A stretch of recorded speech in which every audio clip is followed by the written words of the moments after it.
আজকে শেয়ার করব চিকেন পুরি। এর জন্য আমাদের লাগবে 2 কাপ পরিমাণ ময়দা, এর মধ্যে 1 টেবিল চামচ ইস্ট, হাফ চা চামচ লবণ, 1 টেবিল চামচ চিনি দিয়ে পরিমাণ মতো পানি এবং 2 টেবিল চামচ তেল দিয়ে একটা সুন্দর ডো তৈরি করব, যেটা খুব বেশি নরম হবে না আর একদম শক্ত হবে না।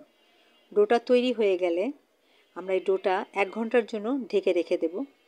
1 ঘন্টার জন্য ঢেকে রেখে দেবো এমন জায়গায় যেখানে একটু গরম, মানে আমি রাখি 2 চুলার মাঝখানে, ওভেনের ভিতরেও রাখা যায়। তো এটা এখন যেহেতু শীতকালে এটা সহজে ফুলতে চায় না, তাই আমাদেরকে একটু গরম জায়গায় রাখতে হবে 1 ঘন্টার জন্য। গরমকালে এটা 30 মিনিটেই ফুলে যায়। তো এটা রাখার সময় এটার গায়ে চারপাশে তেল দিয়ে একটা ঢাকনা দিয়ে ঢেকে রাখবো। তো আমাদের ডো হয়ে গেলে এবার আমরা চিকেনের পুরটা তৈরি করতে চলে যাব।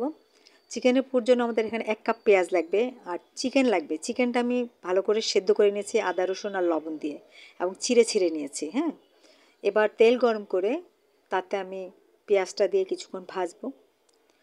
পেঁয়াজটা দিয়ে কিছুক্ষণ ভাজার পরে এর মধ্যে চিকেন অ্যাড করব, সেটাও কিছুক্ষণ একটু ভাজবো। ভেজে এর মধ্যে লবণ, তারপরে কাঁচামরিচতে অবশ্য আপনি গুঁড়ামরিচও দিতে পারেন, কিন্তু কাঁচামরিচের ফ্লেভারটা খুব ভালো আসে। আর ঝাল আপনি যে যেরকম খাবেন সে ওই রকম পরিমাণে ইউজ করবেন। এর মধ্যে আমি 1 টেবিল চামচ বাটারও দেবো। সেটা কিছুক্ষণ রান্না করে আমি এর মধ্যে 1 টেবিল চামচ ময়দা দিয়ে সেটাও কিছুক্ষণ ভাজবো। ভাজার পরে এর মধ্যে আমি হাফ কাপ পরিমাণ দুধ দিয়ে, লিকুইড দুধ দিয়ে রান্না করব। যখন জিনিসটা আঠা আঠা হয়ে আসবে, একটু আঠালো হয়ে আসবে, তখন এর মধ্যে হাফ চা চামচ পরিমাণ চিনি আর 1 চা চামচ পরিমাণ গরম মশলার গুঁড়া দিয়ে ভালো করে নেড়ে চেড়ে নামিয়ে নেব। বাস হয়ে গেল আমাদের চিকেনের পুর।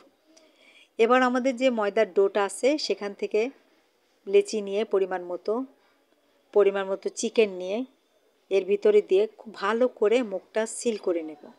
মুখটা এমনভাবে সিল করব যাতে আমরা যখন ভাজতে নেব তখন এখান থেকে ভিতর থেকে জিনিসপত্র যেন বের না হয়ে আসে।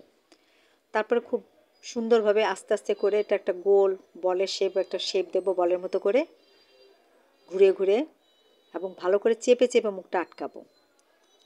শেপ দেওয়া হয়ে গেলে এবার বাটার পেপারে আমি বলটা রেখে আস্তে করে চাপ দিয়ে একটা পুরি শেপ দেব।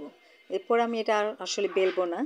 তো এভাবে সবগুলি শেপ দেওয়া হয়ে গেলে আমি একটা পাতলা কাপড় দিয়ে এটা 30 মিনিটের জন্য ঢেকে রেখে দেব।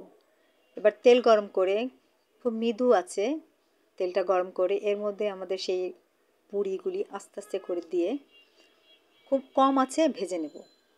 খুব বেশি আঁচ থাকলে হবে কি, বাইরেরটা পুড়ে যাবে, কালার আসবে কিন্তু ভিতরে কাঁচা থেকে যাবে। তো এটা আমরা হালকা আছে সোনালি রং করে ভেজে নেব। যখন ভাজা হয়ে যাবে বাস হয়ে গেল আমাদের চিকেন পুরি। সবাই তৈরি করবেন, বলবেন কেমন হয়েছে। আমি একটা পুরি আপনাদের ভেঙে দেখাচ্ছি, এটার ভিতরটা কত সফট হয়েছে, জাস্ট একদম বানের মতো।